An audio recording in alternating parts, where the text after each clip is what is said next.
Ako si Tom Williams. Dati akong kasal kay Kayla Williams. 17 taon kaming magkasama bago nagkahiwa-hiwalay ang lahat. Natural lang, ako ang sinisi. Ang mga korte ng diborsyo sa bansang ito ay parang laging kumakampi sa babae. Ibinibigay sa kanya ang buong kustodiya para mailayo niya ang mga bata sa kanilang ama. Pakiramdam ko, ang mga batas sa diborsyo ay ginawa ng mga taong galit sa mga lalaki. Mayroon kaming 2 anak, isang 14 anyos na lalaki at isang 16 anyos na babae. Akala ko, maganda ang buhay namin. Mahal ko ang asawa ko, at naniniwala akong mahal niya rin ako. Matalino, atletiko, at maayos ang aming mga anak. Si Carly, ang aming anak na babae, ay daddy's girl, at si Josh, ang aming anak na lalaki, ay palakaibigan at atletiko. Maganda ang takbo ng career ko bilang isang mechanical engineer, at si Kayla ay may magandang trabaho bilang isang accountant. Pareho kaming nagpapaganda ng katawan at mukha. Idol ako ni Carly. Magaling siya sa math at science at gustong maging engineer na katulad ko. Kumuha siya ng lisensya sa pagmamaneho sa edad na 16 at gustong-gusto niya ang mga kotse tulad ko. Nagpapalipas kami ng mga weekend sa mga car show at nag-aayos ng koleksyon ko ng mga lumang GM car. Tinutulungan din niya ako sa mga proyekto sa pagpapaganda ng bahay, natututo ng basic na pagtutubero, gawaing elektrikal, at iba pa. Habang lumalapit siya sa kanyang ina para sa mga isyu ng babae, lumalapit naman siya sa akin para sa lahat ng iba pa, takdang aralin, drama sa mga kaibigan, mga lalaki, at payo. Napakalapit namin sa isa't isa. Si Josh naman, sa kabilang banda, ay hindi interesado sa mga kotse. Mas interesado siya sa English literature at civics at pinag-uusapan ang pagiging abogado. Mas malapit siya sa kanyang ina nitong mga nakaraang araw. Si Kayla ay parang medyo wala sa sarili, malayo at natutulala. Tinanong ko kung okay lang ang lahat, pero binalewala niya ito. Isang gabi ng Biyernes, umuwi ako sa karaniwan kong oras, 6 p.m. Nandito na si Kayla, pero walang amoy ng hapunan, at hindi ako sinalubong ni Carly. Akala ko, kasama niya at ni Josh ang mga kaibigan nila. Umakyat ako sa itaas para magpalit ng damit at nakita kong inilatag ni Kayla ang isang maliit na itim na bestida, sexing underwear, stockings, at 6 na takong. Mukhang lalabas kami, pero hindi niya sinabi sa akin. Nasa banyo pa si Kayla at nagme-makeup nang pumasok ako. Saan tayo pupunta, sweetheart? Tanong ko, habang nagsisimulang maghubad ng dress shirt ko. Wala tayong pupuntahan, sagot niya. Kung gayon, bakit ka nagbibihis ng ganyan at may nakalatag na sexing damit sa kama? Lalabas ako, hindi tayo. Talaga, at saan ka pupunta, na ganyan ang bihis mo, nang wala ako? Nasaan ang mga bata? Ang mga bata ay makikitulog sa mga kaibigan. Makikipag-date ako ngayong gabi, at malamang na hindi ako uuwi hanggang bukas ng umaga. Anong ibig mong sabihin, ang date mo, at hindi ka babalik hanggang umaga? Kung ano mismo ang sinabi ko. Kung magiging maganda ang takbo, makikitulog ako sa kanya. Hindi pwede. Akala mo, papayag ako dyan. Kung gusto mong magloko, maghintay ka hanggang sa diborsyo. Huwag kang maging tanga. Walang magiging diborsyo. Kailangan ko lang itong isang gabi para patunayan na kaakit-akit pa rin ako sa ibang lalaki. Kung talagang mahal mo ako, hahayaan mo akong gawin ito. Kung mahal mo ako, hindi mo man lang iisipin iyan. Mahal kita, pero kailangan ko ito. Tumatanda na ako at kailangang maramdaman na kaakit-akit ako sa mas batang lalaki. Si Clarence ay 10 taon na mas bata at nanliligaw na sa akin sa loob ng 6 na buwan. Sa wakas, tinanggap ko ang alok niya. Isang gabi lang ito ng pagtatalik para pataasin ang ego ko. Hindi ako papayag dyan. Alalahanin mo ang mga panata natin sa kasal. Sinasira mo ang mga ito. Huwag kang maging isip bata, isang gabi lang ito. Ipinapangako kong hindi na ito mauulit. Tanga ka ba? O akala mo tanga ako? Pagkatapos mong sirain ang mga panata mo, Akala mo pagtitiwalaan ko ang isang pribadong pangako. Kung itutuloy mo ito, tapos na tayo. Lumabas ka sa pintong iyan, at makikita mo ang abogado ko. Huwag kang maging tanga. Walang magiging diborsyo. Uuwi ako at magiging mapagmahal na asawa tulad ng dati. Kung susubukan mong diborsyuhin ako, lalaban ako, at mawawala sa iyo ang bahay, karamihan sa mga ari-arian, at kustodiya. Sisirain ko ang iyong pagdalaw at sisihin kita sa pagkasira ng pamilya, para kamuhian ka ng mga bata. Sinasabi mong mahal mo ako, pero gagawin mo ang lahat ng iyan. Oo, mahal kita, pero lalaban ako kung susubukan mo akong diborsyuhin. Kailangan ko lang itong isang gabi. At sa loob ng ilang taon, ano na? Kapag naramdaman mong matanda ka na ulit, maghahanap ka na naman ng isa pang mas batang lalaki. Ipinapangako kong hindi na ito mauulit. Pagtatalik lang ito, walang pag-ibig. Hindi niya ako aalisin sa iyo. Baka matuto pa nga ako ng isang bagay para pagandahin ang ating buhay sa kama. Kung gagawin mo ito, nasabi ko na sa iyo ang mga kahihinatnan. Kanselahin mo ngayon, at maaari nating subukan ang marriage counseling.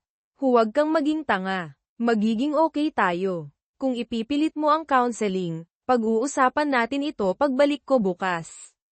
Nagpatuloy siya sa pagbibihis. Nagpalit ako ng damit at lumabas ng kwarto. Maya-maya, bumaba siya, nakabihis, may clutch sa kamay, sinusuri ang sarili sa salamin. Nasa sala ako nang marinig ko ang isang kotse na bumusina sa labas. Nandyan na siya, kailangan ko nang umalis. Magkita tayo sa umaga, sabi niya, habang lumalapit para halikan ako. Tumalikod ako, at hinalikan niya ang hangin. Sumimangot siya sa akin. Fine, bahala ka. Kapag nawala na ang pagtatampo mo, babalik sa normal ang lahat. Tumalikod siya papunta sa pinto. Gumawa ako ng huling pakiusap, kung lalabas ka sa pintong iyan, tapos na tayo. Pag-isipan mong mabuti kung sulit bang itapon ang 17 taon ng pagsasama. Lumingon siya sa akin. Wala akong itinatapon. Babalik ako, at babalik sa normal ang lahat. Pagkasabi niyan, binuksan niya ang pinto at lumabas. Nagsimula akong umiyak, nagluluksa sa pagkawala ng aking kasal at ang babaeng minahal ko sa loob ng 20 taon, 17 taon ng kasal, 1 taon ng engagement, at 2 taon ng eksklusibong pagdedate. Hindi siya nagpakita ng anumang hindi kasiyahan. Maayos ang aming buhay sa kama, at hindi siya humingi ng higit pa. Hindi kami nag-aaway. Pinag-uusapan at nilulutas namin ang aming mga hindi pagkakasundo. Pagkatapos ng kalahating oras, nang mapagtantong hindi na siya babalik, sinimulan ko ang pagpapatupad ng aking plano. Mayroon kaming malaking bahay na may 4 na silid tulugan, ang master bedroom, ang silid ni Carly, ang silid ni Josh, at isang guest bedroom na may pribadong banyo. Ito na ngayon ang magiging pansamantalang silid ko. Tumagal ng 2 oras ang paglipat mula sa aming lumang silid tulugan. Alam kong hindi kakampihan sa akin ang aming diborsyo dahil nakatira kami sa isang no-fault na estado. Ang mga batas sa diborsyo dito ay may kinikilingan sa mga lalaki, ibinibigay sa mga asawa ang bahay, mga anak, suporta sa bata, at maintenance, iniiwan sa mga asawa ang mga bayarin. Inayos ko ang aking bagong tirahan at pumunta sa aking home office para pamahalaan ang aming pananalapi. Mayroon akong account sa aking pangalan para sa pagbili ng mga regalo sa kanya. Inilipat ko ang kalahati ng aming joint checking at savings doon, binayaran at kinansela ang aming mga credit card, at pagkatapos ay nag-apply para sa mga bago sa aking pangalan. Plano kong ilipat ang aking direct deposit at hatiin ang aming mga pamumuhunan sa Lunes. Nagbuhos ako ng Jim Beam at natulog, pero hindi ako nakatulog ng maayos. Pakiramdam ko, walang laman ang kama nang wala siya, at ang isip ko ay naglalaro sa mga bagay na maaari kong ginawa para pigilan siya. Dapat ko ba siyang pinigilan ng pisikal? Hinabol ang lalaki gamit ang baseball bat o sandata. Mahaba at hindi mapakilang gabi iyon. Sa pagbubukang liwayway, naligo ako para magising, nagbihis ng jeans at t-shirt, at nag-almusal. Pagsapit ng 9 a.m., bumalik si Kayla sa bahay. "Good morning, honey. Umuwi na ako, tulad ng ipinangako ko," sabi niya ng masigla. Hindi ko siya pinansin. Ang aking galit ay naipon sa magdamag. Napagtanto ko na hindi ko nararapat ang kanyang kawalang galang at ang pagpigil sa kanya ay hindi sana nagbago ng anuman. Kung pinigilan ko siya kagabi, susubukan niya ulit.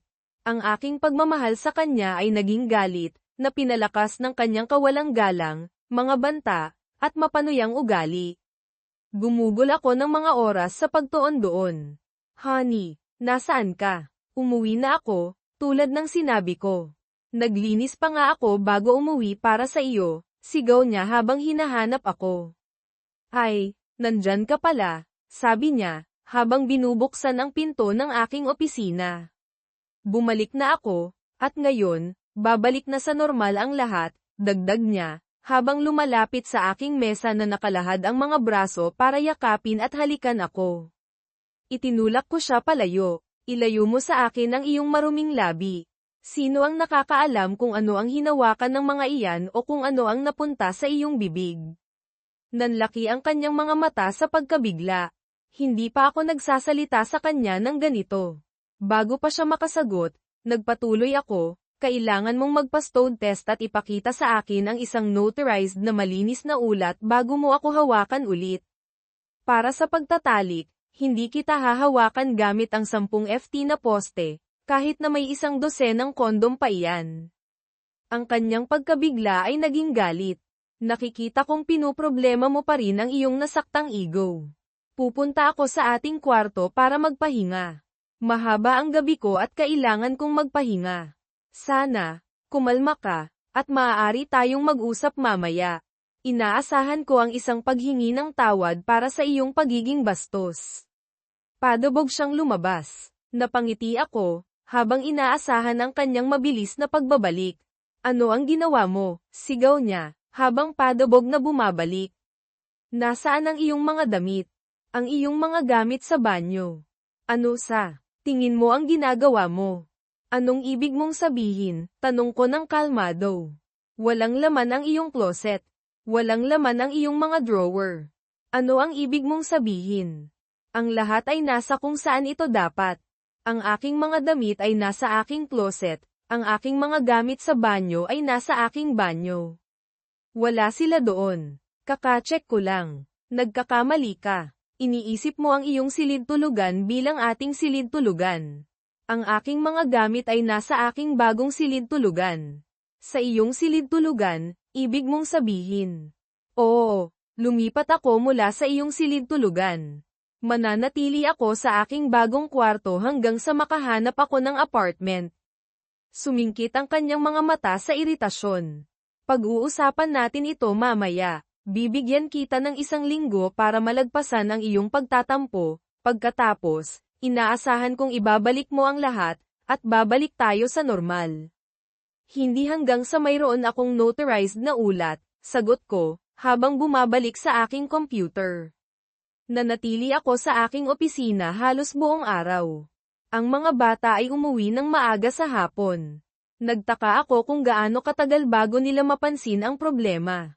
Nakahanap ako ng ilang magagandang apartment at nag-schedule ng mga pagbisita para sa Martes. Inilimbag ko ang aming mga financial statement para sa aking appointment sa abogado sa Lunes. Alam kong ako ay masasangkalan sa diborsyo, pero gusto kong maging handa. "Daddy, handa na ang hapunan," sabi ni Carly, habang sumisilip sa pinto. "Okay, sweetie." Si Kayla ay nakangiti ng maliwanag nang pumasok ako sa kusina, malinaw na sinusubukang patahimikin ako gamit ang kabaitan. Nagbihis siya, nag-ayos ng kanyang buhok at make-up, at nagluto ng paborito kong pagkain. Pagpasok ko, inabutan niya ako ng 1 baso ng alak at yumuko para halikan ako. Lumayo ako, kinuha ang baso, naglakad papunta sa lababo, ibinuhos ito, at inilagay ang baso sa counter. Pagkatapos, nagbuhos ako ng 1 baso ng Jim Beam. Tiyak na napansin ito ng mga bata sa mesa. Umupo ako sa mesa at nakipag-usap sa mga bata, na hindi pinapansin ang aking asawa. Naging tensyonado ang hapunan. Sinubukan kong panatilihing buhay ang usapan sa mga bata, pero malinaw na may mga seryosong problema. Wala akong inilagay sa aking plato o kumain, sa kabila ng pagiging paborito ko ng mga pagkain. Sumipsip lang ako ng aking inumin at nakipag-usap sa mga bata. Dad, hindi ka ba kakain? Tanong ni Josh. Hindi. Hindi ako nagugutom, sagot ko. Pagkatapos ng pinakaka-awkward na hapunan kailanman, muli kong pinuno ang aking inumin at bumalik sa aking opisina nang hindi tumutulong sa pagliligpit ng mesa. Pagkatapos ng kalahating oras, isinara ko ang computer, kinuha ang aking mga susi ng truck, at umalis papunta sa isang tahimik na restaurant. Naghapunan ako, pagkatapos ay pumunta sa isang bar para uminom ng ilang inumin. Gabi na nang makauwi ako. Nang makita kong bukas ang ilaw ni Kayla, siniguro kong isara ang aking pinto ng malakas. Nilock ko ito at ipinagilid ang isang upuan sa ilalim ng knob. Sinubukan niyang buksan ang pinto at kumatok, pero hindi ko siya pinansin. Maaga akong nagising kinaumagahan at nagpas siyang magiging araw ng football. Mayroong 3 laro, at plano kong panoorin ang lahat ng ito, na hindi pinapansin ang mga gawaing bahay sa weekend. Halos natapos ko na ang isang pot ng kape at nagsimulang gumawa ng mga omelette. Natapos ko ang akin nang pumasok si Carly. Hey sweetie, gusto mo ng omelette? Tanong ko. Sige, Dad, salamat, sabi ni Carly. Kumuha siya ng kanyang juice at umupo sa mesa. Habang niluluto ko ang kanyang pagkain, makalipas ang ilang minuto, pumasok si Josh. Gagawa ako ng sa iyo sa susunod, sabi ko sa kanya habang kumakain si Carly.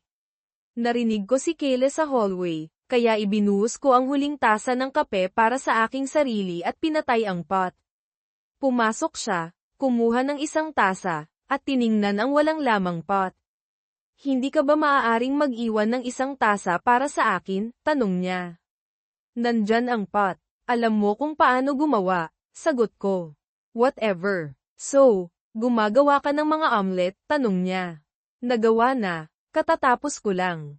Huwag kang mag-atubiling gumawa ng isa para sa iyong sarili, sabi ko, habang inilalagay ang omelette ni Josh sa kanyang plato.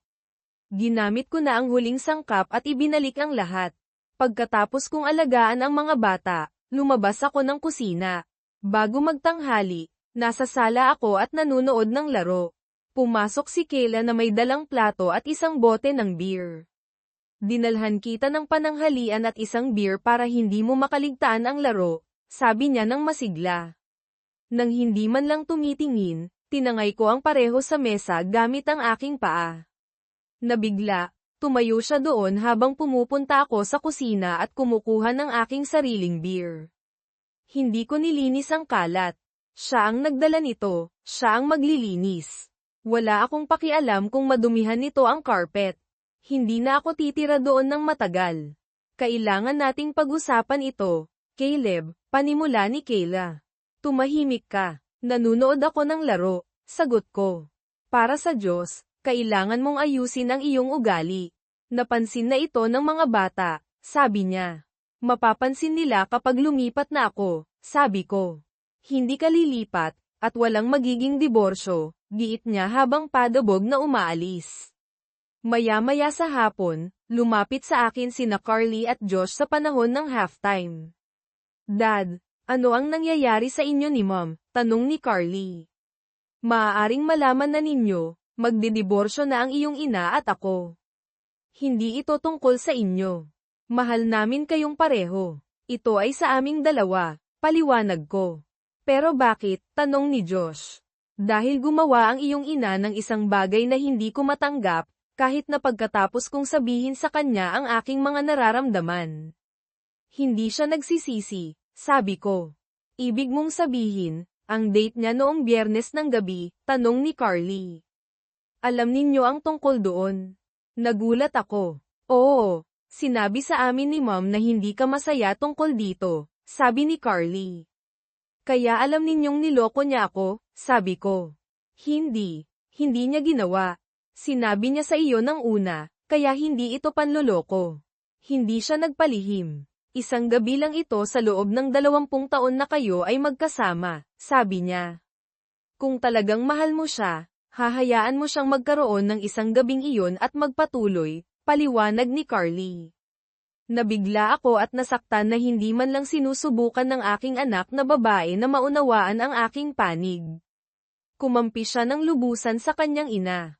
Talaga, kung talagang mahal niya ako, hindi man lang niya iisipin ang makipagtalik sa ibang tao, sabi ko. Dad, isang beses lang iyon.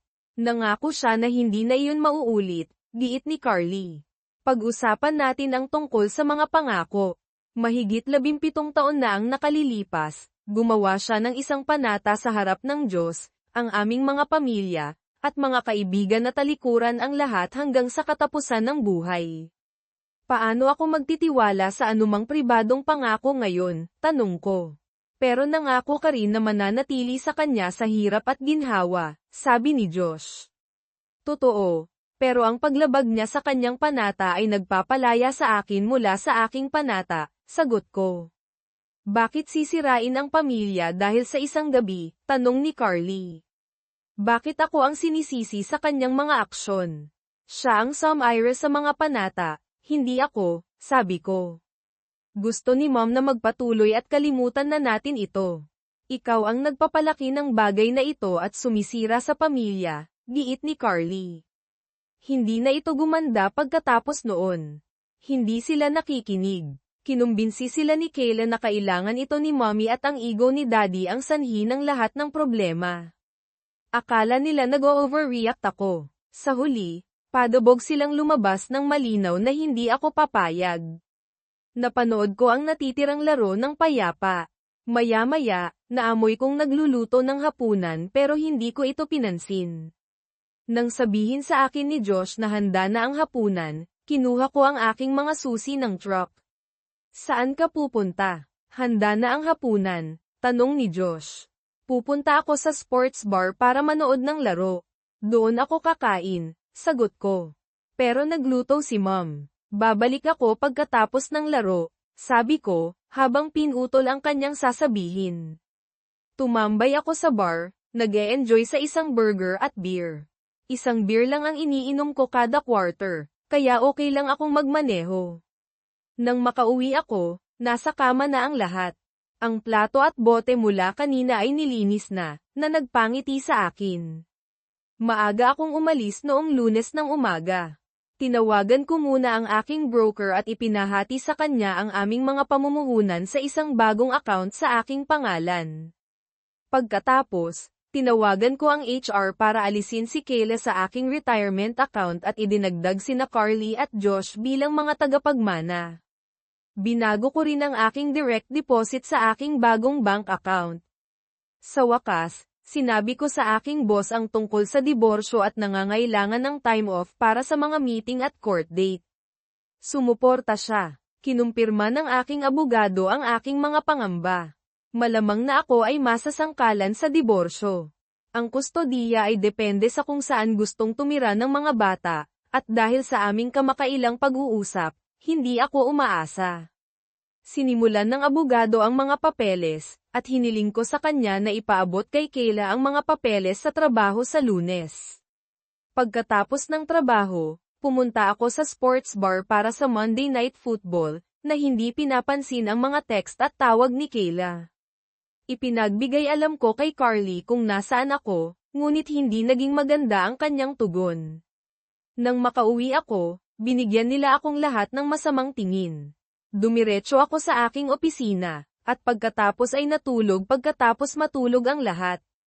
Maaga na naman akong umalis noong Martes ng umaga. Naging maayos ang trabaho, at kumuha ako ng afternoon off para tumingin ng mga apartment. Pumili ako ng isang magandang 2-bedroom unit at nagbayad ng deposito, na nagpaplanong lumipat sa Sabado. Bumili ako ng isang couch, mesa, at mga upuan mula sa isang second-hand store para ihatid sa hapong iyon. Nagpasya akong kunin ang aking kama at lahat mula sa aking home office. Kumakain sila ng hapunan nang umuwi ako. Napansin kong hindi nila ako inihanda ng plato, napangisi ako. Hindi ko rin naman kakainin iyon. Gumawa ako ng malaking sandwich, kumuha ng chips at beer, at nagpunta sa opisina ko. Dad, bakit ka nagiging ganyan kasama? Tanong ni Carly, na pumasok sa opisina ko. Dahil nagloko sa akin ang nanay mo, hindi ako ginagalang, at ipinagmukha pa sa akin. Malinaw kong sinabi sa kanya kung ano ang mangyayari kung itutuloy niya iyon, at ginawa pa rin niya. Hindi mo pwedeng sirain ang pamilya dahil lang doon. Isang pagtatalik lang naman iyon. Carly, balang araw mag-aasawa ka.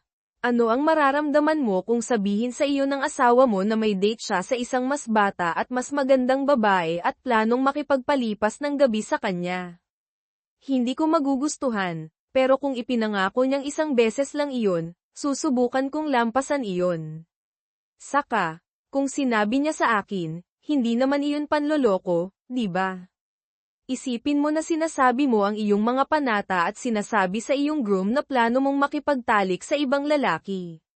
Isipin mo ang pagkasira sa kanyang mga mata. Bumalik ako sa aking trabaho.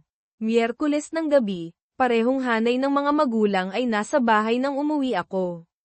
Nakasundo ko talaga ng maayos ang mga magulang niya. Ang tatay niya ay gearhead katulad ko. Ang mga magulang ko ay mapagmahal at sumusuporta, at nagkasundo kami ng maayos.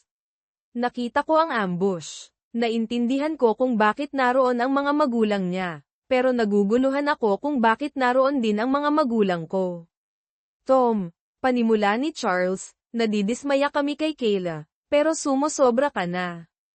Isang pagkakamali lang ang nagawa niya sa loob ng 20 taon. Hindi mo kailangang wasakin ang pamilya para sa isang maliit na pagkakamali. Seryoso, hindi iyon maliit na pagkakamali. Pinlano iyon. Inambush niya ako isang oras bago siya umalis, na hindi ako binigyan ng pagkakataong labanan iyon. Iyon ay isang sadyang plano para manloko. Anak, sabi ni Mom, hindi siya nanloko. Sinabi niya muna sa iyo.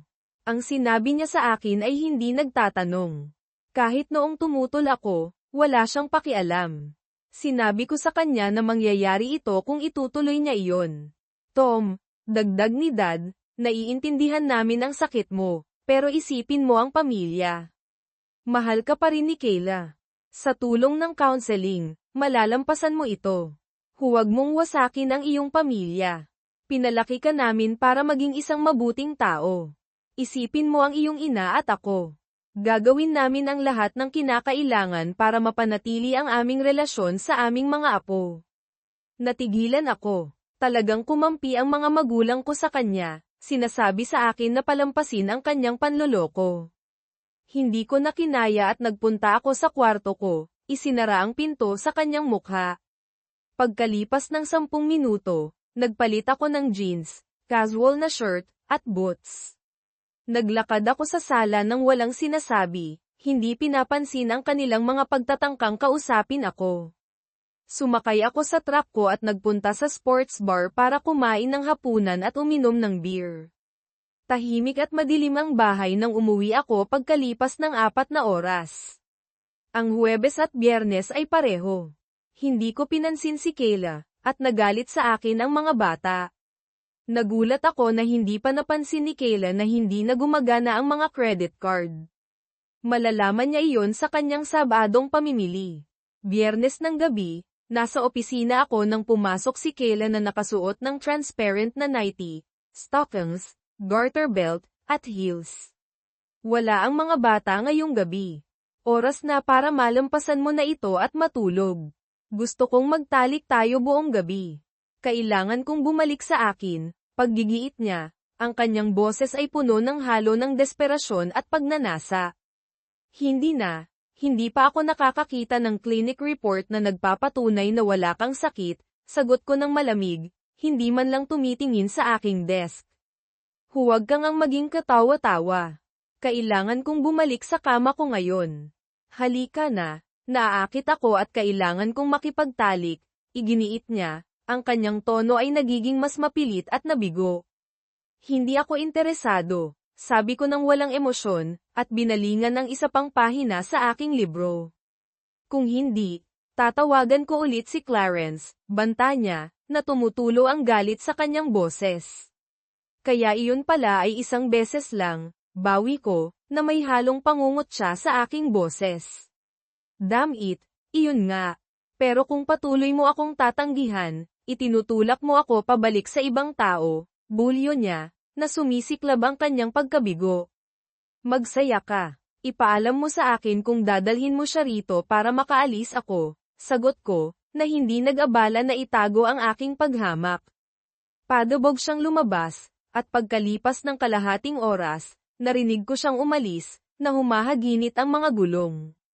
Sa walang taong bahay, nag-impake ako ng mga gamit ko, kinalas ang kama, at isinakay sa truck ko ang aking mga damit. Natulog ako sa sofa sa opisina ko. Kinabukasan ng umaga, nakuha ko ang mga susi ng apartment at inilipat ang lahat gamit ang tulong mula sa mga kaibigang kapitbahay. Walang tao nang umuwi ako, kaya pinatulong ko sa anak ng kapitbahay ko na isakay ang aking desk at mga kasangkapan sa opisina. Kinuha ko rin ang recliner. Kalaunan ng gabing iyon, tumawag ang anak kong babae. Daddy, nasaan ka? Tanong niya, na puno ng pagkalito at pag-aalala ang kanyang boses.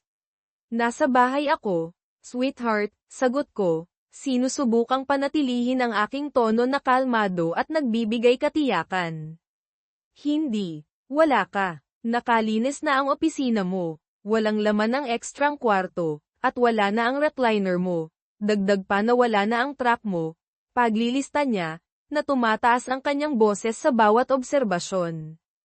Tama ka, lumipat ako sa isang apartment. Pagkatapos ng diborsyo, baka makakuha ako ng isa pang bahay, paliwanag ko, sinusubukang panatilihin ang pag-uusap na kasing direkta hanggat maaari. God, Dad, hindi ako makapaniwalang nagiging ganyan ka kasama tungkol dito. Akala ko mahal mo kami, bulalas niya, na nababasag ang kanyang boses sa emosyon. Mahal ko kayo, sweetie, palagi kong mamahalin, tiniyak ko sa kanya, na nakadarama ng kirot ng pagkakasala, hindi lang sapat para manatili. Iniwan mo kami at sinisira mo ang pamilya, sabi niya, na nanginginig ang kanyang boses sa galit. Sinira ng nanay mo ang pamilya, sabi ko sa kanya. Mangyayari ito kung nagpunta siya sa date na iyon. Ginawa pa rin niya, paalala ko sa kanya, na gumagapang ang aking sariling pagkabigo sa aking boses. Akala niya mahal mo siya ng sapat para malampasan iyon, sabi niya, na lumalambot ng bahagya ang kanyang tono. At akala ko mahal niya ako ng sapat para hindi gawin iyon, bawi ko, na nararamdaman ang bigat ng sitwasyon na bumabagsak sa akin. Sige, kahit ano, binaba niya ang telepono, iniwan akong nag-iisa sa aking mga iniisip. Ang diborsyo ay isang bangungot. Nilabanan niya iyon, gusto niya ng counseling, at gusto niya akong magbayad. Tumanggi ako. Nagtalo ako na siya ang dapat magbayad para doon. Nanalo ako sa argumentong iyon. Hindi ako gusto ng counselor dahil sinabi ko sa kanya na inutusan akong dumalo pero hindi kailangang makilahok. Pagkatapos ng 12 sesyon, sumuko ang counselor. Nagtalo siya sa lahat ng bagay, kahit na ang mga bagay na kinasusuklaman niya, tulad ng poster sa garahe at ang Bud Light lamp. Lahat iyon ay para gawing mas mahirap ang diborsyo para sa akin at upang makagambala sa aking oras sa mga bata. Iginawad ng hukom ang diborsyo. Kailangan kong bayaran ang kalahati ng mortgage, at napanatili niya ang bahay. Nagbayad ako ng $2,000 sa isang buwan sa child support at $1,000 sa isang buwan sa spousal maintenance sa loob ng 5 taon, na matatapos kung mag-aasawa siyang muli. Inilipat niya si Clarence bago naging pinal ang diborsyo. Kalahati ng aking paycheck ay napunta sa kanya.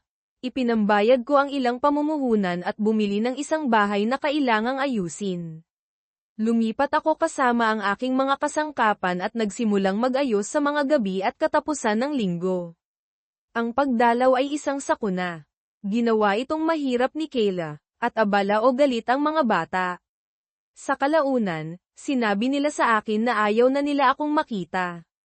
Ang pagpilit sa kanila ay magdudulot ng mas maraming sama ng loob.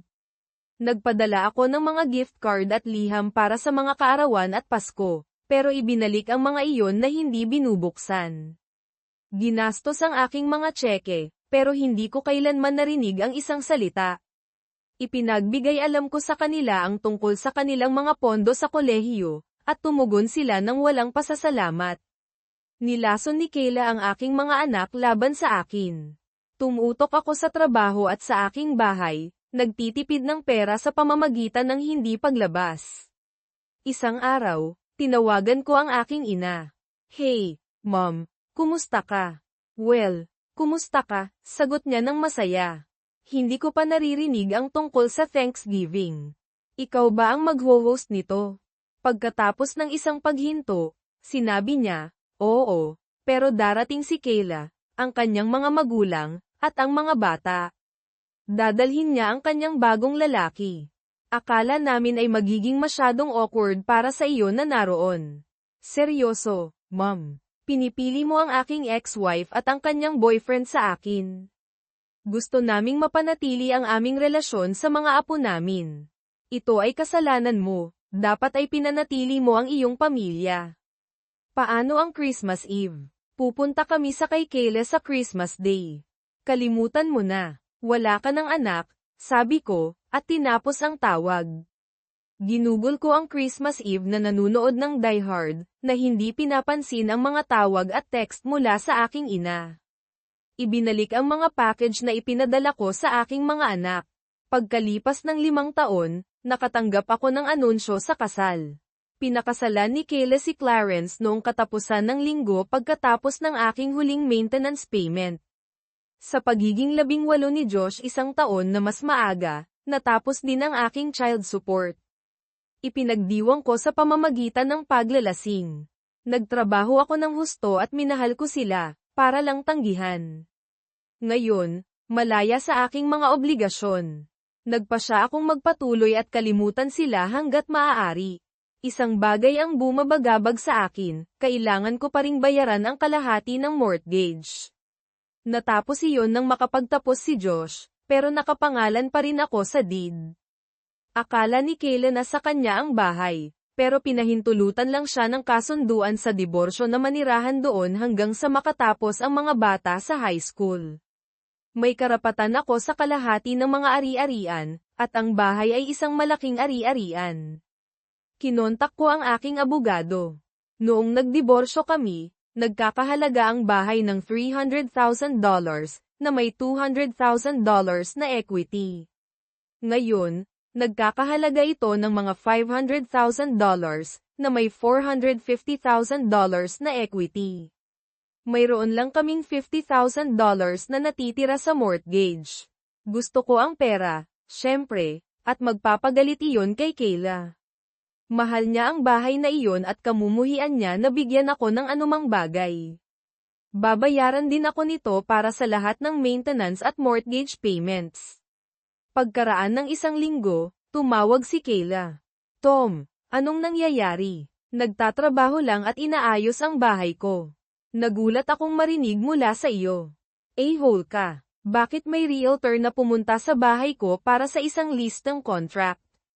Dahil pareho tayong nakapangalan sa titulo, kailangan niya ang iyong pirma para sa pagbebenta." "Hindi ako magbebenta. Mahal ko ang bahay na ito. Kung gayon, kailan ko aasahan ang aking tseke para sa kalahati ng equity? Nakuha ko ang bahay sa diborsyo." "Hindi. Nakatira ka doon hanggang sa makapagtapos si Josh. Ngayon, ibebenta natin ito at hahatiin ang mga nalikom, o bibilhin mo ang aking kalahati. Hindi kita bibigyan ng $100,000 para sa isang bahay na akin dapat.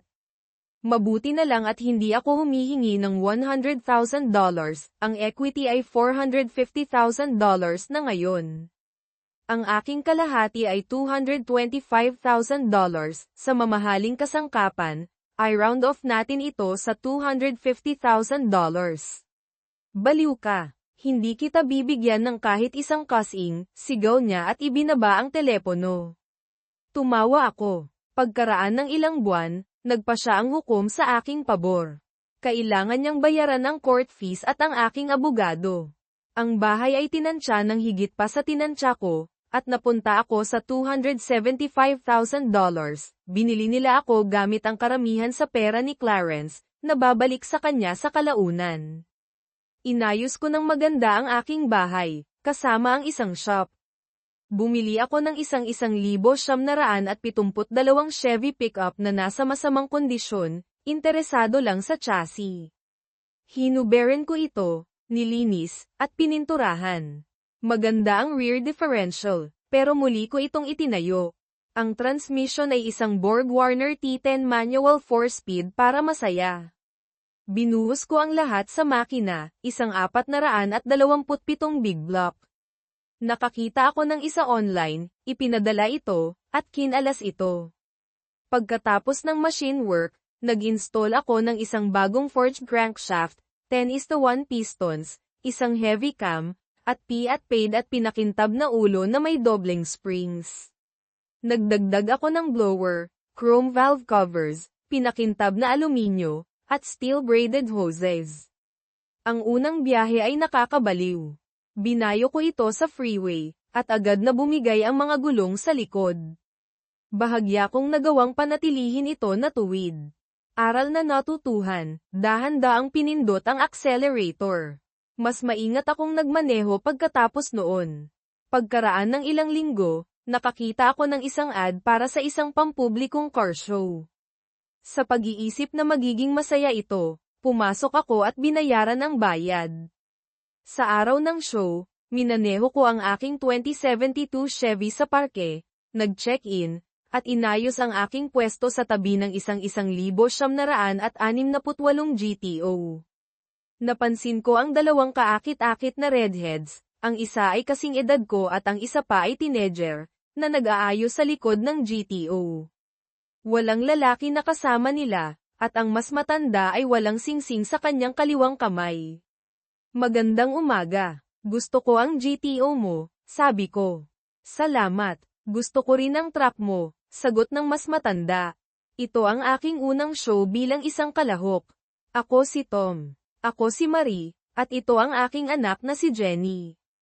Nagawa na namin ito ng ilang beses. Inimbitahan ko sila na sumama sa akin sa lilim. Nagtambay kami halos buong araw, nakikipag-usap sa ibang mga mahilig sa kotse.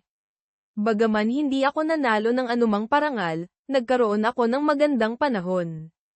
Ibinahagi ni Marie na hiniwalayan niya ang kanyang asawa dahil sa panloloko. Nakuha niya ang GTO sa diborsyo, na ginamit ito bilang leverage upang matiyak na patuloy siyang nagbabayad ng child support at maintenance. Palakaibigan din si Jenny, na nagpapahayag ng galit sa kanyang tatay dahil sa panloloko. Nang matapos ang show, inimbitahan ko sila sa hapunan sa Red Lobster, at tinanggap nila. Sa hapunan, ibinahagi ko ang aking kwento.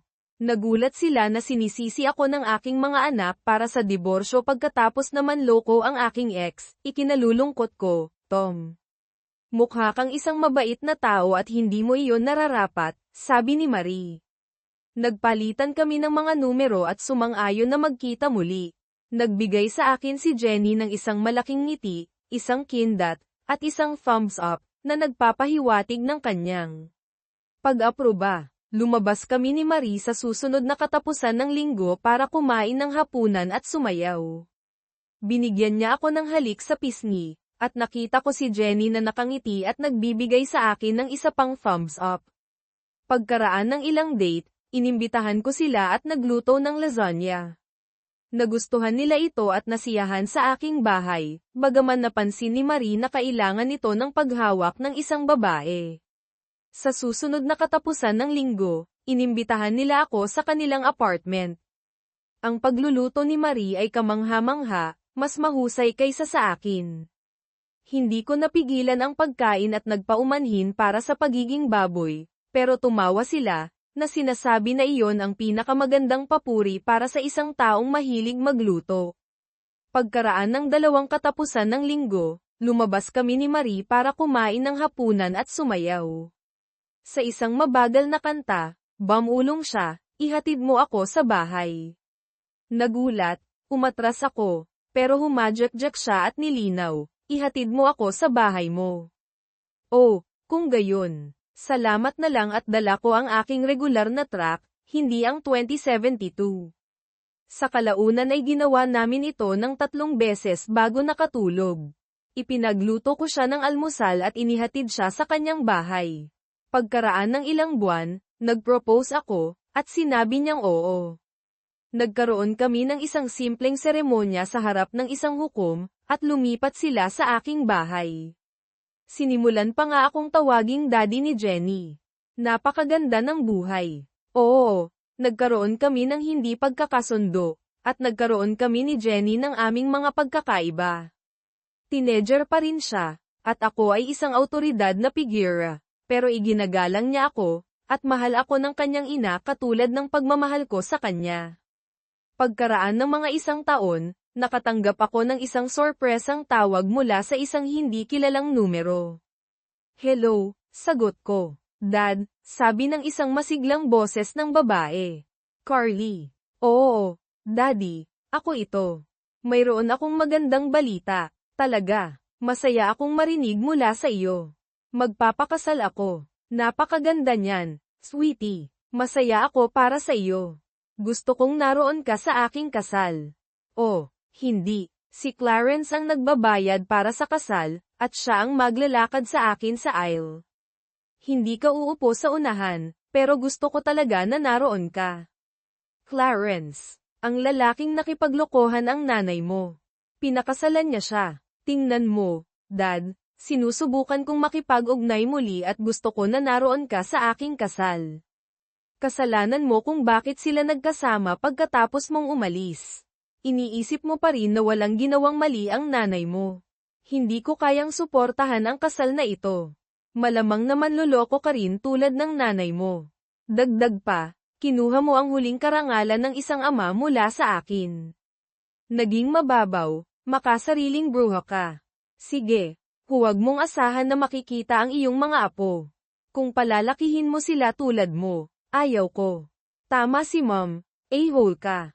Iyon ang huling narinig ko mula sa aking anak na babae. Nagpadala siya ng mga text at voicemail, pero binura ko ang mga iyon.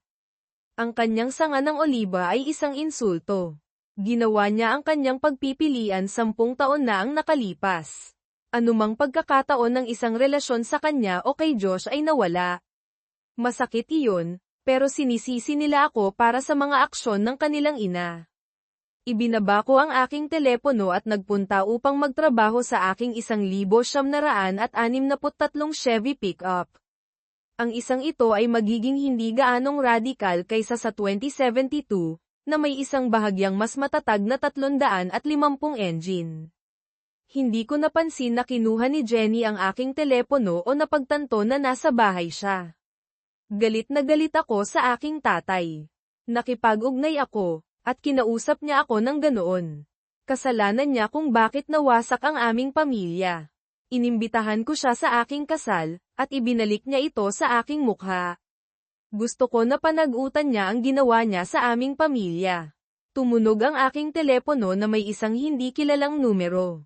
Hello, ito ba si Carly Williams? Tanong ng isang boses. Oo, may maitutulong ba ako? Sagot ko. Oo, mayroon. Tumigil ka sa pagtawag sa aking daddy at pagiging isang bruha. Siya ang pinakamahusay na lalaking kilala ko at hindi nararapat sa isang brat na tulad mo na nagpapaalala sa kanya ng iyong kahabag-habag na pamilya. Ikaw at ang iyong pamilya ay isang pag-aaksaya ng hangin.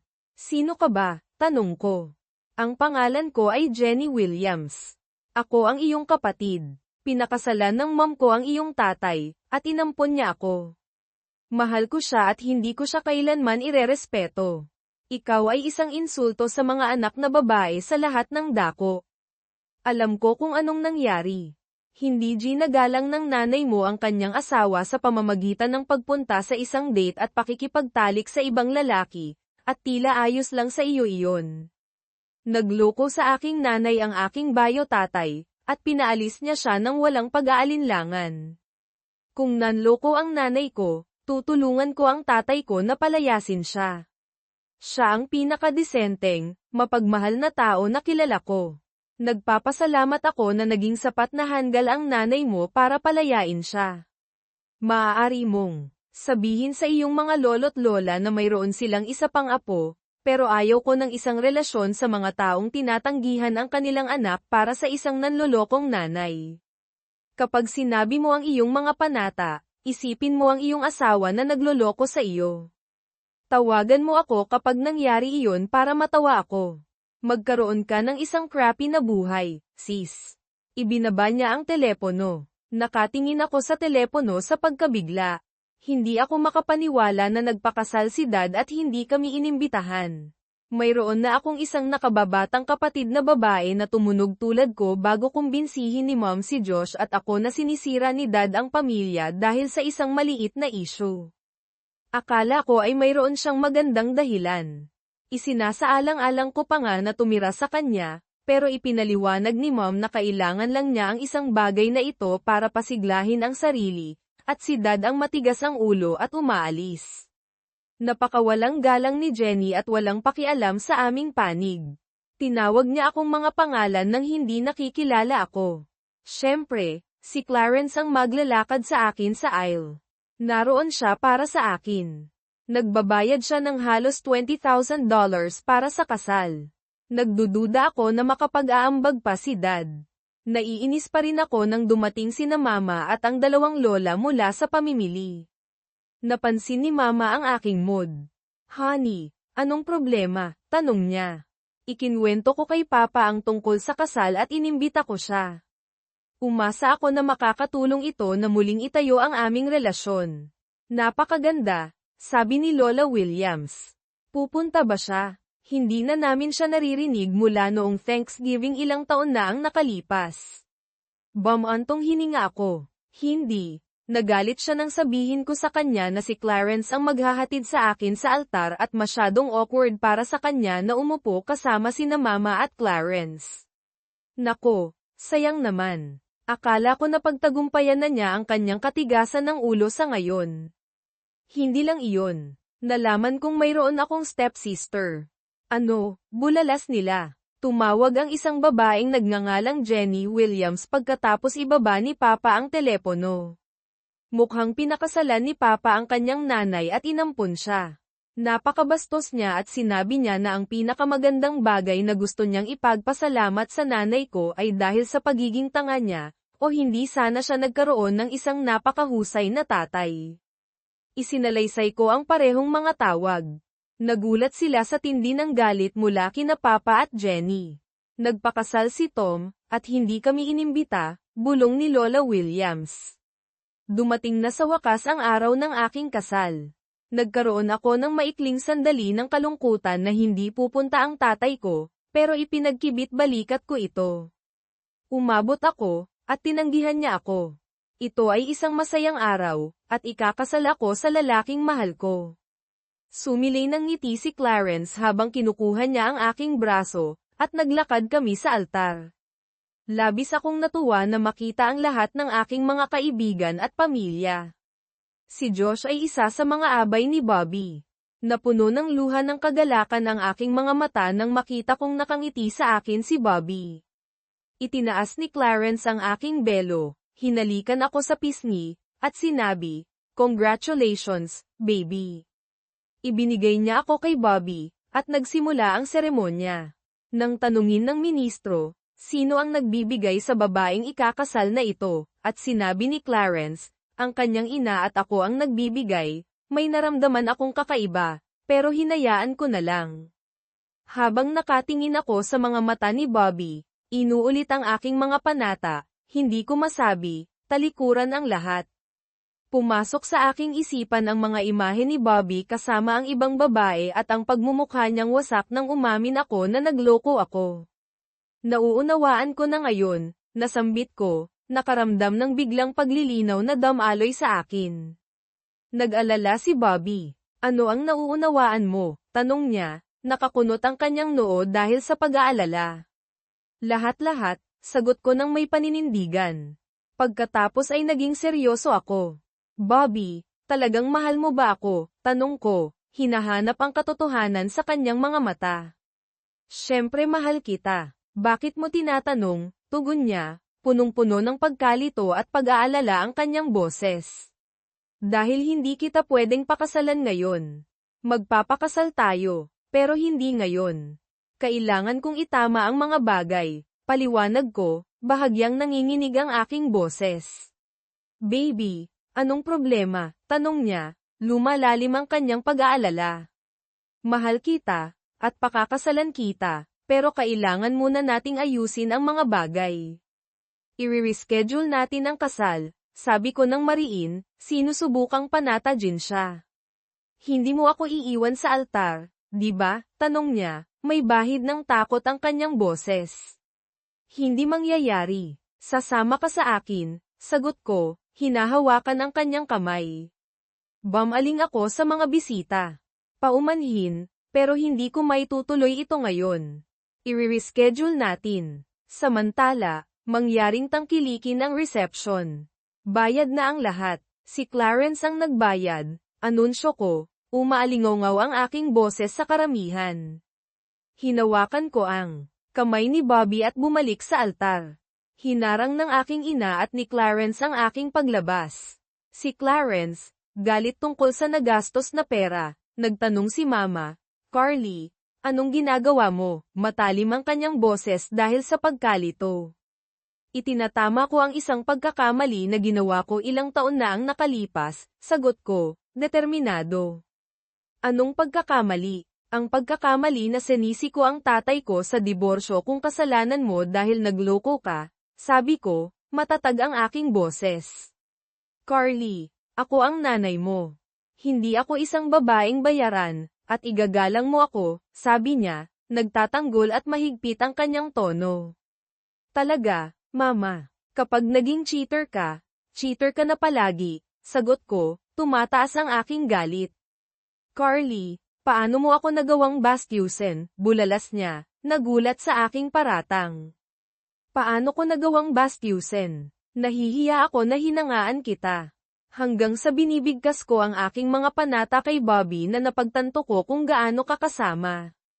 Kapag naging cheater ka na palagi. Habang nakatingin sa kanyang mga mata, naunawaan ko kung gaano katindi kung magloko siya sa akin at kung gaano ko siya masasaktan kung magloko ako. Magandang modelo si Papa, hindi ikaw, sabi ko, nababasag ang aking boses dahil sa emosyon.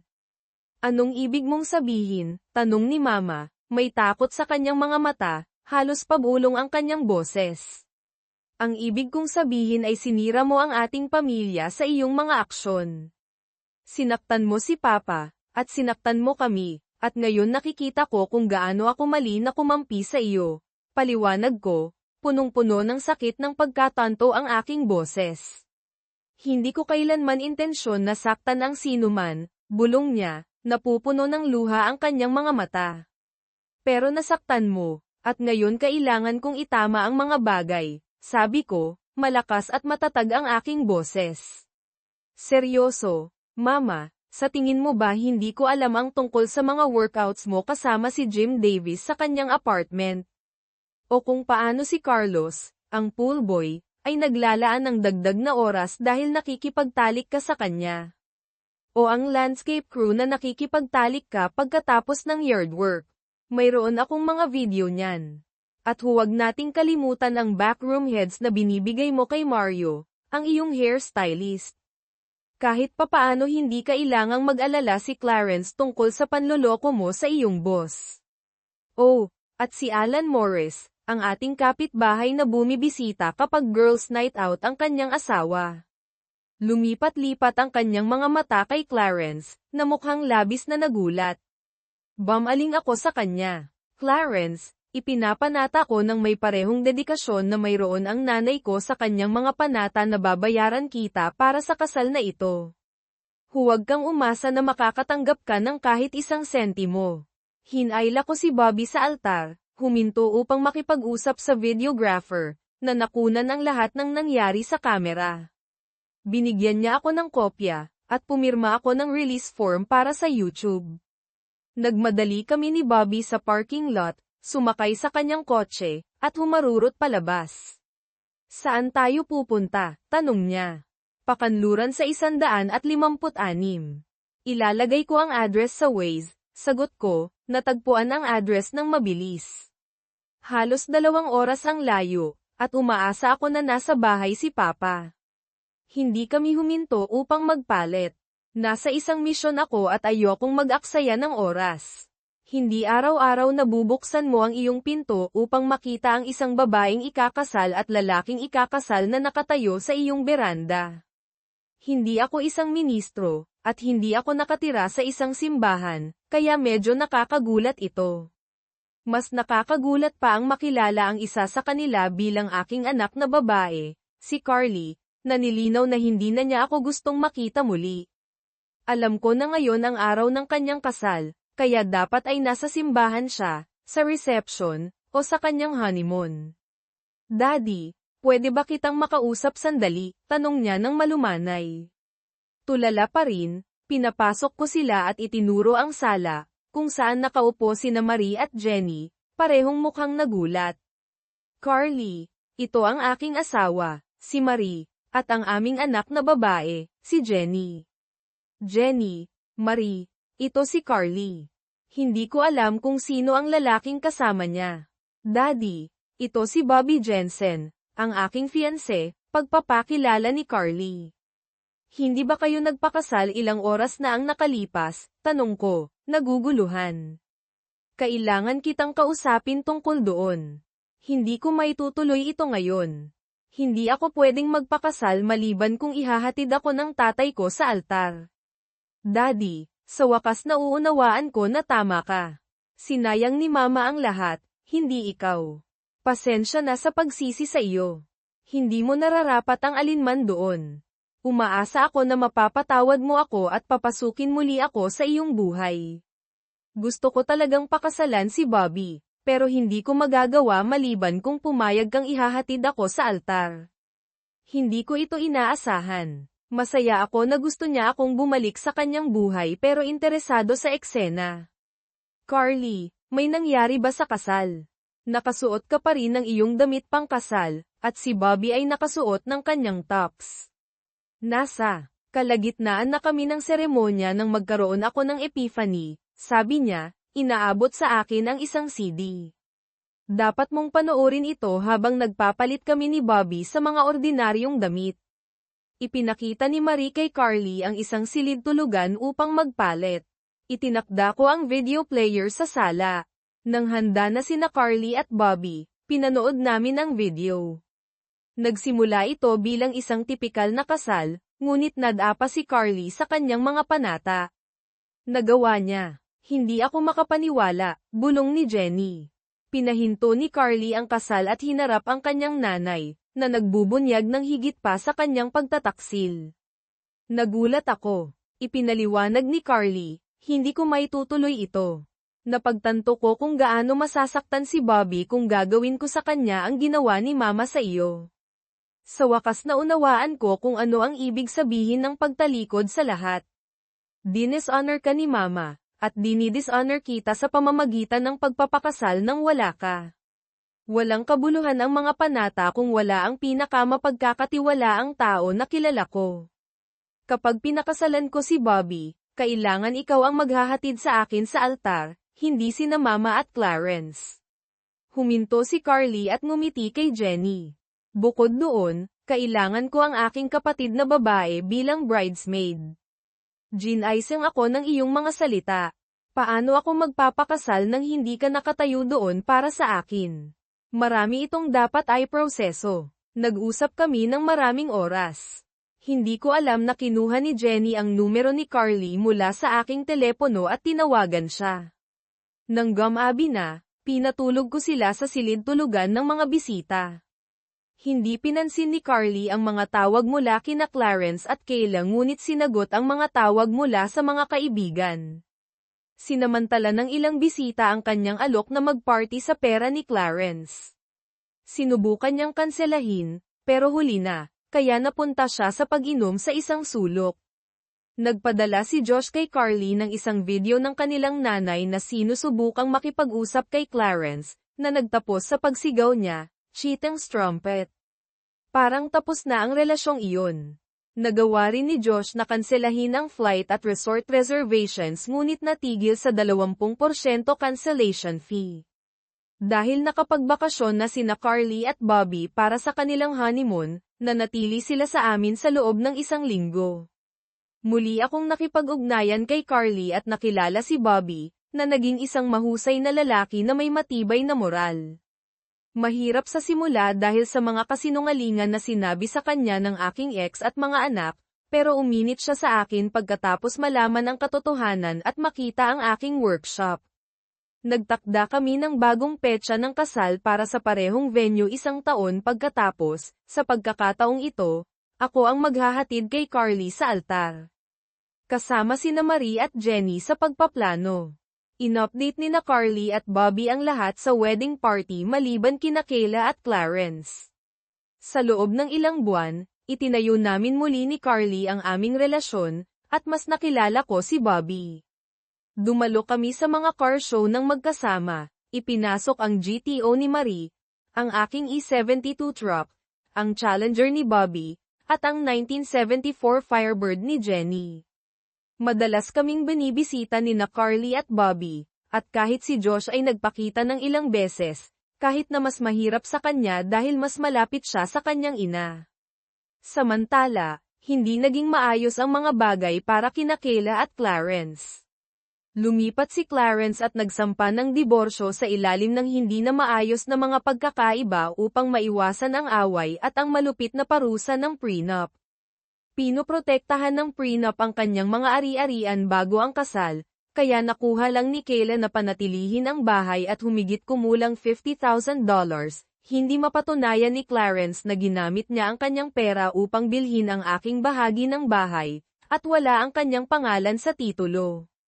Napunta siya sa pagbabayad ng isang pautang sa negosyo nang walang maipapakita at hindi na muling makapagsampa sa ilalim ng infidelity sa oras. Kumalat ang balita tungkol sa mga affair ni Kayla, at ang kanyang katayuan sa komunidad ay nagkaroon ng malaking dagok. Sinimulan siyang iwasan ng kanyang mga kaibigan, at ang mga imbitasyon sa mga party, charity event, at iba pang mga pagtitipon ay natuyo. Mas masahol pa para sa kanya, dahil hindi siya nagtatrabaho at umaasa sa pera ni Clarence, labis na naghirap ang kanyang sitwasyon sa pananalapi. Natuto si Clarence ng isang mahalagang aral, nawalan siya ng ilang libong dolyar sa pagbili ng aking kalahati ng bahay, isa pang $28,000 para sa nabigong kasal, at kinailangan niyang bayaran si Kayla ng $50,000 sa diborsyo. Pagkatapos ay may kahihiyan. Galit si Kayla na ang kanyang mga affair ay isiniwalat sa publiko at na dinidiborsyo siya ni Clarence sa paraang ginawa niya. Sinimulan niyang sabihin sa kanyang natitirang mga kaibigan na nagloko siya sa kanya dahil napakaliit ng kanyang ari at hindi pa alam kung paano ito gamitin ng maayos. Mabilis na kumakalat ang ganoong uri ng tsismis. Hindi nagtagal, bawat babaeng sinubukan niyang isama sa isang bar ay tatawanan lang siya. Naging medyo reckless siya, pumupunta lamang sa trabaho at pagkatapos ay diretso sa bahay. Nawala ang kanyang buhay panlipunan. "Handa, Daddy?" tanong ng aking pinakamatandang anak na babae. Walang ama ang talagang handa na pakawalan ang kanilang mga anak na babae, pero ikinararangal kong gawin ito para sa iyo, tugon ko. Bumukas ang mga pinto, nagsimula ang musika at pinuno ang simbahan. Humakbang ako pasulong gamit ang aking kaliwang paa, buong pagmamalaking ihahatid ang aking anak na babae sa altar. Sumulyap ako sa paligid, at lumaki ang aking ngiti. Nakaupo ang aking ex-wife sa ika-4 na hanay, ang aking asawa, si Marie, ay nasa kanyang lugar ng karangalan sa unang hanay. Sasamahan ko siya pagkatapos kong kumpletuhin ang aking huling mahalagang tungkulin para sa aking anak na babae. Sino ang nagbibigay sa babaeng ito upang magpakasal? Tanong ng ministro. Bilang kanyang ama, ibinibigay ko siya upang magpakasal, nagsalita ako ng malakas. Mahal kita, Munchkin, bulong ko sa kanya habang hinahalikan ko siya sa pisngi bago ko siya ibigay kay Bobby. Oo, nakalimutan kong banggitin ang aking asawa, hindi lahat ito ang aking ideya. Hiniling sa akin ni Carly na gawin iyon sa ganoong paraan. Pagkatapos ay bumaling ako at umupo sa tabi ng aking asawa. Upang magkaroon at upang pangalagaan, sa sakit at sa kalusugan, sa mabuti at masamang panahon, pagtalikod sa lahat, halos isinigaw ni Carrie ang huling bahagi. Pagkatapos, nang may isang napakatalino ng ngiti, tinapos niya ang kanyang mga panata. Ito ay isang magandang seremonya. Sumabog ang mga hiyawan habang naghalikan sila sa dulo. Tumingin ako pababa mula sa head table. Nasa tabi ko mismo si Marie. Nakita ko si Kayla na nakaupo sa isang mesa sa gilid. Hindi siya mukhang masaya. Sa tuwing titangala siya at makita si Marie na nakaupo sa kanyang pwesto, sumimangot siya. Napansin ko na sinasamantala niya ang open bar. Hindi inimbita si Clarence. Hindi ko alam kung pupunta siya kahit na inimbita siya. Kompleto na ang aking huling dakilang nagawa para sa aking anak na babae, ihinatid ko siya sa altar, ibinigay siya, nagbigay ng isang magandang toast sa mga bagong kasal, sumayaw kasama ang aking anak na babae sa sayaw ng ama-anak na babae, pagkatapos ay sumayaw kasama ang aking asawa habang ang aking anak na babae at ang kanyang asawa at ang kanyang mga magulang ay sumayaw sa pangalawang kanta. Kumpleto na ang aking mga obligasyon. Nakaupo ako sa mesa sa tabi ng aking asawa. Ang aking nakababatang anak na babae ay sumasayaw kasama ang isa sa mga lalaking nagpaparamdam sa kanya.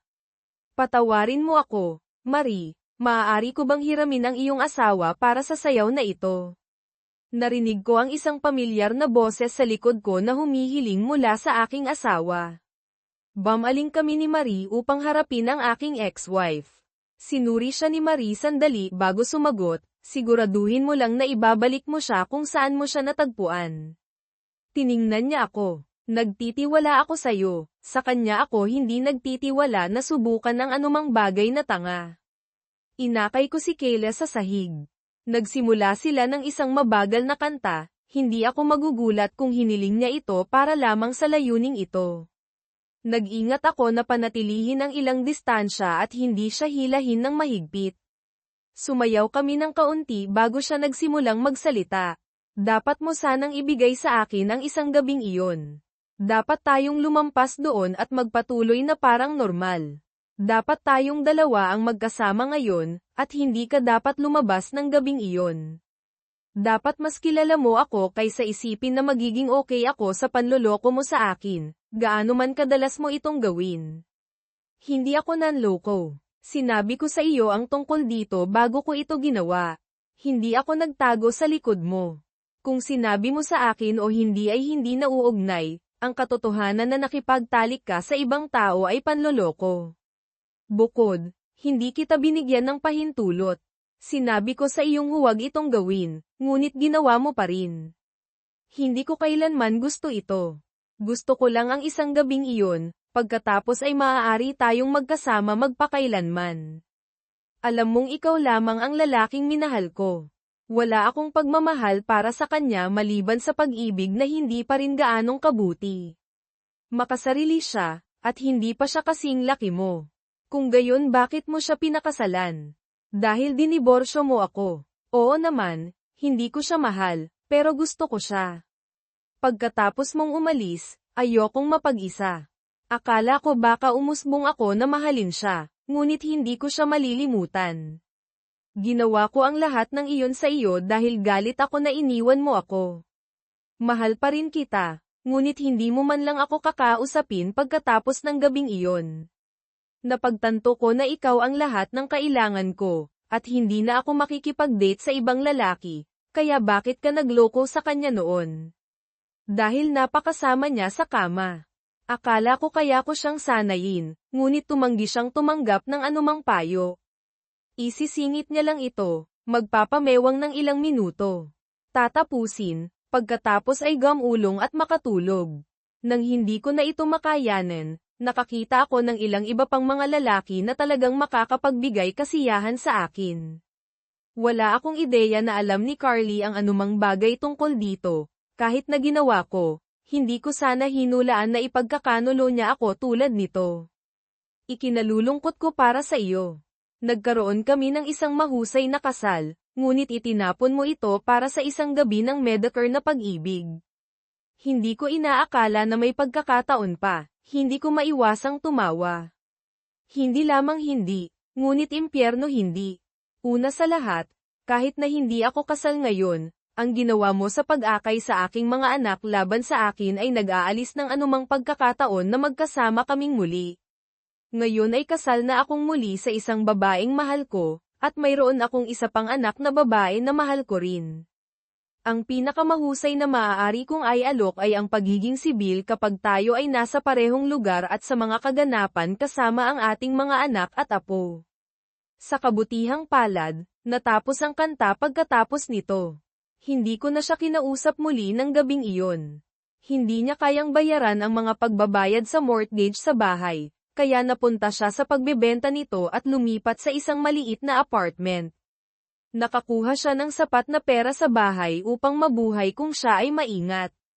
Lumabas siya kasama ang kanyang mga kaibigan paminsan-minsan, ngunit sa pagkakaalam ko, hindi na siya nagkaroon ng isa pang relasyon.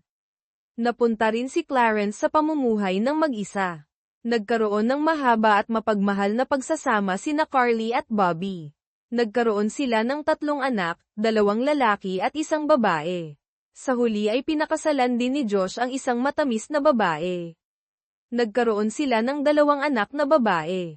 Sa pagkakaalam ko, wala sa kanila ang nanloko sa isa't isa. Ang ilan ay naniniwala na dapat akong naghiganti kay Kayla at Clarence. Ang katotohanan ay, walang magagawa ko upang saktan sila nang hindi ako nakukulong o nagkakamali ito sa akin.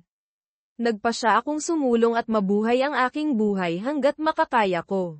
Mayroong isang kasabihan, ang pinakamahusay na paghihiganti ay ang isang buhay na nabubuhay ng maayos. Ginawa ko iyon at hinayaan si Karma na hawakan ang natitira. Ang Karma ay isang baka, at ang kanyang pangalan sa sayaw ay Vengeance. Hindi nasunog sina Clarence at Kayla, ngunit hindi sila nakatakas ng walang gallows. Hindi. Wala akong kinalaman dito, ngunit maganda pa rin ang pakiramdam ko tungkol sa aking sarili.